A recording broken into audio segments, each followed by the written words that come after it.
Bus schedule തയ്യാറാക്കാൻ AI അധിഷ്ഠിത software കൊണ്ടുവരുമെന്ന് മന്ത്രി KB ഗണേഷ് കുമാർ. ബജറ്റ് ടൂറിസത്തിനും സോഫ്റ്റ്വെയർ തയ്യാറാക്കും. KSRTC ബസ്സുകളിൽ ഭക്ഷണം കൊടുക്കുന്നതും ആലോചനയിലുണ്ട്. ക്യാൻസർ രോഗികൾക്കുള്ള യാത്രാ കാർഡ് വിതരണം ചെയ്യുമെന്നും മന്ത്രി പറഞ്ഞു.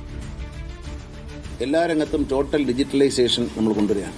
മാനുവൽ ആയിട്ടുള്ള ഓപ്പറേഷനെ അവസാനിപ്പിച്ച് ഉദ്യോഗസ്ഥന്മാരെ ജീവനക്കാരെയും സഹായിക്കത്തക്ക രീതിയിൽ ഒരു സോഫ്റ്റ്വെയർ ഡെവലപ്പ് ചെയ്യുന്നുണ്ട്. AI അസിസ്റ്റഡ് ആയിട്ടുള്ള ഒരു സോഫ്റ്റ്വെയർ ഇനി ബഡ്ജറ്റ് ടൂറിസം ഒരു സോഫ്റ്റ്വെയറിലേക്ക് പോവുകയാണ്. അപ്പോൾ അതിന്റെ റിസർവേഷനിൽ അതിലായിരിക്കും. അടുത്ത ഘട്ടം നമ്മൾ ഉദ്ദേശിക്കുന്ന വണ്ടിക്കകത്ത് ഫുഡ് കൊടുക്കുന്നതായിരിക്കും.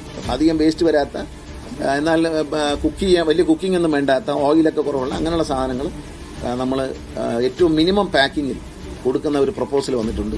നമ്മുടെ ക്യാൻസർ പേഷ്യന്റിന് ചികിത്സയ്ക്ക് പോകാൻ വേണ്ടിയിട്ടുള്ള ഒരു പദ്ധതി കൊണ്ടുവന്നിട്ടുണ്ട്. ആ പദ്ധതിയുടെ കാർഡ് ഇന്ന് വിതരണം. കാരണം സാധാരണ പ്രഖ്യാപനമേ വരാറുള്ളൂ.